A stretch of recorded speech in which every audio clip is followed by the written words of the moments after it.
ongoing works. The 39 STPs దేనికి? GHMC లోపల అయితే 2000 MLD 100% చేశారు. GHMC బయట మీరు చెప్పేది మిగతా చేస్తారు.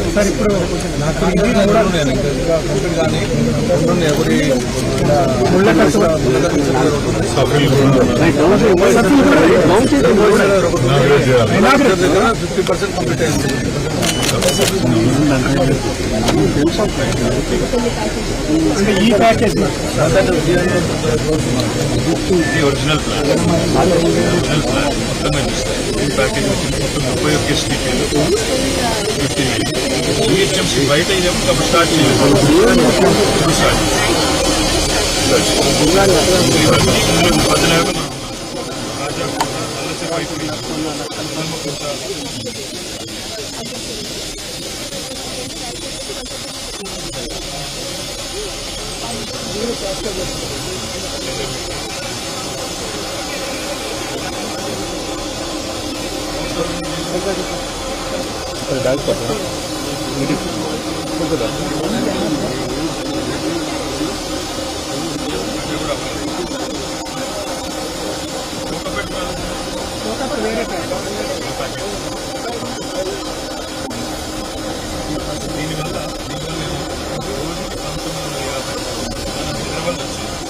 ఇది అది కలిపి 100% అంతే సార్. 780 12 మంచి సిటీ కదా భారతదేశంలో 100%. వెరీ హ్యాపీ మీ సర్వీసెస్ హెచ్ఎండబ్ల్యూఎస్కి అదేవిధంగా కాంట్రాక్ట్ ఏజెన్సీ హృదయపూర్వకంగా అభినందనలు. మిగతా పనులు కూడా తొందరగా పూర్తి చేసి హైదరాబాద్ ప్రజలకు నేను ఊహించింది కలగడం ఏంటంటే నల్లటి నీళ్ళు ఉండకూడదు నాలాల్లో.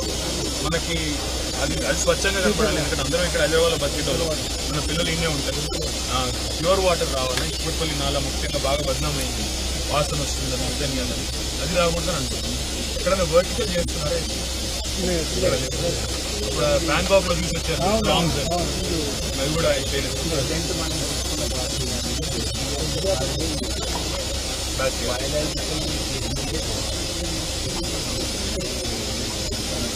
చేస్తే కావాలని నీళ్ళని వాడుకోవచ్చు కదా.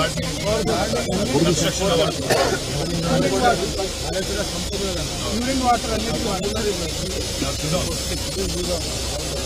Thank you so much.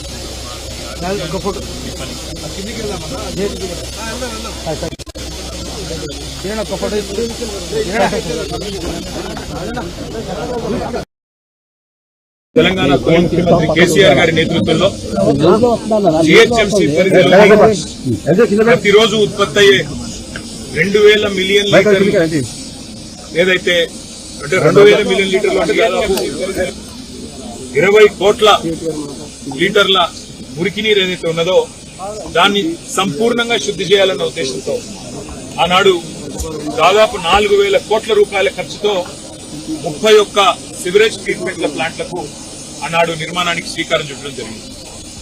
ఆ 31 సివరేజ్ ట్రీట్మెంట్ ప్లాంట్ల నిర్మాణం పూర్తి చేసి భారతదేశంలోనే ఏకైక నగరం 100% సివరేజ్ ట్రీట్ చేసే ఏకైక నగరంగా హైదరాబాద్ ని మార్చాలనే ఒక బృహత్తర సంకల్పంతో పెద్దలు కేసీఆర్ గారి ఆశీర్వాదంతో ఈ కార్యక్రమాన్ని తీసుకోవడం జరిగింది. ఇవాళ చాలా సంతోషంగా ఉంది. మా కూకట్పల్లి ఎమ్మెల్యే కృష్ణారావు గారి ఆహ్వానం మేరకు, పెద్దలు శ్రీనివాస్ యాదవ్ గారి ఆహ్వానం మేరకు వాళ్ళ కూకట్పల్లి కాన్స్టిట్యున్సీలోని ఫతేనగర్ ఎస్టీపీ ఏదైతే ఉన్నదో ప్రారంభోత్సవానికి సిద్ధంగా ఇప్పుడు ప్రస్తుతం ట్రయల్ రన్ దశలో ఉన్న ఈ ఎస్టీపీని 133 MLDల కెపాసిటీ కలిగే ఈ ఎస్టీపీని సందర్శించడం మా గౌరవ శాసనసభ్యులందరం కూడా కలిసి పెద్దలు శ్రీమతి సబితా ఇంద్రారెడ్డి గారు, సోదరులు మాగంటి గోపీనాథ్ గారు, మరి రాజశేఖర రెడ్డి గారు, అదేవిధంగా శాసన మండలి సభ్యులు పెద్దలు మహమూద్ అలీ గారు, అదేవిధంగా గౌరవనీయులు షంబీపూర్ రాజు గారు, మా రాగిడి లక్ష్మారెడ్డి గారు, అదేవిధంగా మా స్థానిక కార్పొరేటర్ అందరం కూడా కలిసి వీటిని సందర్శిస్తా ఉన్నాం.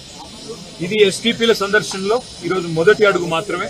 ఇంకా కూకట్పల్లిలో ఇంకా దాదాపుగా మొత్తం 31 ఎస్టీపీలు, ఉప్పల్లోని నల్ల చెరువులో, అదేవిధంగా మాకు ఎల్బీ నగర్ లో, ఇంకా కుత్బుల్లాపూర్ లో, ఏవేవైతే రాజేంద్ర నగర్ లో ఎస్టీపీల నిర్మాణం చేపట్టామో అవన్నిటిని కూడా మేము సందర్శిస్తాము. ఏ రకంగా కేసీఆర్ ప్రభుత్వం హైదరాబాద్ మహానగరంలో జీహెచ్ఎంసీ పరిధిలో మరి 100% శుద్ధి చేసిన మురికి నీరును ప్రజలకు అందించాలని తపన పడ్డదో మళ్ళీ గుర్తు చేస్తాం. అయితే ఈ అన్నిటికంటే ఇక్కడ అడగాల్సిన ముఖ్యమైన ప్రశ్న ఏంటి అంటే, ఈ మురికి నీరు మొత్తం హైదరాబాద్ లోని వివిధ నాలాల ద్వారా ప్రవహించే మురికి నీరు శుద్ధి చేసిన తర్వాత ఇదంతా 94% మూసీలోకి పోతుంది.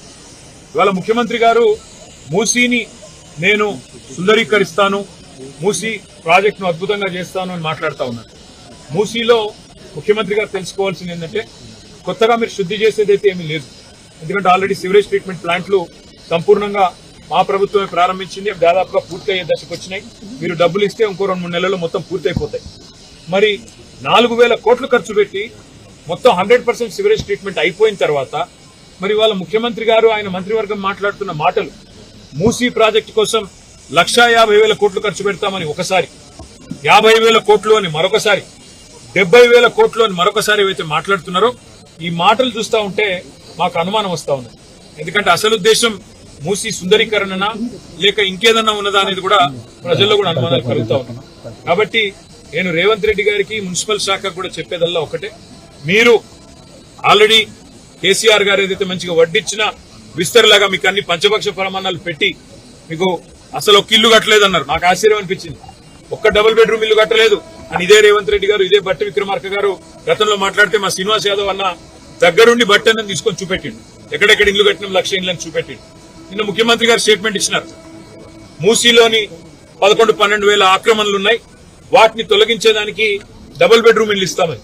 మరి మేము కట్టని మాట నిజమే అయితే ముఖ్యమంత్రి గారు ఇప్పుడు ఎక్కడికి వెళ్ళి ఇస్తున్నావు? మరి అంటే ఇప్పటిదాకా మీరు చెప్పిన అన్ని అబద్దాలు. ఈ రోజు మళ్ళొక్కసారి మీకు ఒప్పుకోక తప్పట్లేదు.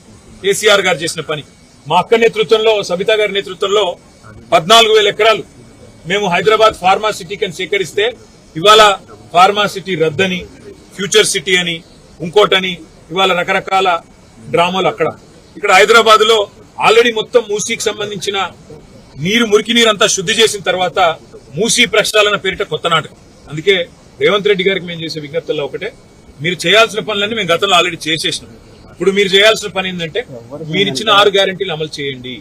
మీరు చెప్పిన 4,000 పెన్షన్ వెంటనే అందించండి, తులం బంగారం వెంటనే అందించండి, అదేవిధంగా మహిళలకు 2,500 రూపాయలు ఇస్తున్నారు, అది వెంటనే అందించండి, ఇచ్చిన రుణమాఫీ హామీ వెంటనే నెరవేర్చండి.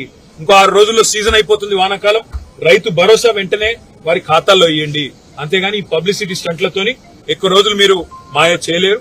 హైదరాబాద్ ప్రజలకు స్పష్టంగా తెలుసు మేము చేసిన పని. ఇక్కడ బాగు చేసిన శ్మశాన వాటికలు, ఇక్కడ బాగు చేసిన మురికి నీరు, ఇక్కడ కట్టిన కమ్యూనిటీ హాల్స్, ఇక్కడ కట్టిన లైబ్రరీలు, ఇక్కడ వేసిన లింక్ రోడ్లు, ఇక్కడ కట్టిన ఫ్లైఓవర్లు, అండర్ పాస్లు, పార్కులు ఒకటి కాదు.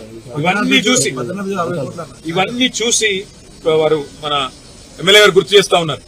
ఒక ఈ ఫతేనగర్ ఎస్టీపీకే 300 కోట్ల పైసలు రూపాయలు మీకు ఖర్చు పెట్టారు. అక్కడ అదేవిధంగా ఇక్కడ ఫతేనగర్ బ్రిడ్జికి కూడా 60 కోట్లు మంజూరు చేశారు. కానీ డబ్బులు ఇస్తే కూడా ఇప్పుడు విడుదల చేయకుండా సాగుతున్న పనులను కూడా ఇవాళ ఆపే ప్రయత్నంలో మీరున్నారు. అందుకే రేవంత్ రెడ్డి గారికి విజ్ఞప్తి చేసేది, గిమ్మిక్కులతో కాలం వెలదీయకుండా గత ప్రభుత్వం చేసిన మంచిని మంచిగా ప్రజలు గుర్తిస్తారు, గుర్తిస్తూనే ఉంటారు. మేము ఇవాళ ఒక ఎస్టీపీని సందర్శిస్తున్నాము. మొత్తం మిగతా నగరంలోని అన్ని ఎస్టీపీలు కూడా మా శాసనసభ్యుల బృందం తిరుగుతుంది, ప్రజల దృష్టికి తీసుకొస్తుంది. తప్పకుండా మూసీలో జరుగుతున్న కుంభకోణాన్ని కూడా మేము గమనిస్తా ఉన్నాం. పాకిస్తాన్ కి సంబంధించిన కంపెనీలకు ఇవాళ మీరు కట్టబెట్టే ప్రయత్నం చేస్తా ఉన్నారు. ఇవన్నీ కూడా ప్రజలు కూడా గమనిస్తా ఉన్నారు. తప్పకుండా అన్ని విషయాలు కూడా భవిష్యత్తులో ప్రజల దృష్టికి తీసుకొస్తాం. ఇవాళ సహకరించిన హెచ్ఎండబ్ల్యూఎస్ అధికారులకు, సకాలంలోనే పూర్తి చేసిన మరి ఇక్కడ పనిచేసిన కాంట్రాక్ట్ సంస్థకు కూడా నేను అభినందనలు తెలియజేస్తా ఉన్నా. ఈ నిర్మాణంలో పనిచేసిన కూలీలకి, ఇంజనీర్లకు కూడా హృదయపూర్వకంగా మాజీ మున్సిపల్ శాఖ మంత్రిగా వారికి కూడా నా హృదయపూర్వకమైన ధన్యవాదాలు నేను తెలియజేస్తాను.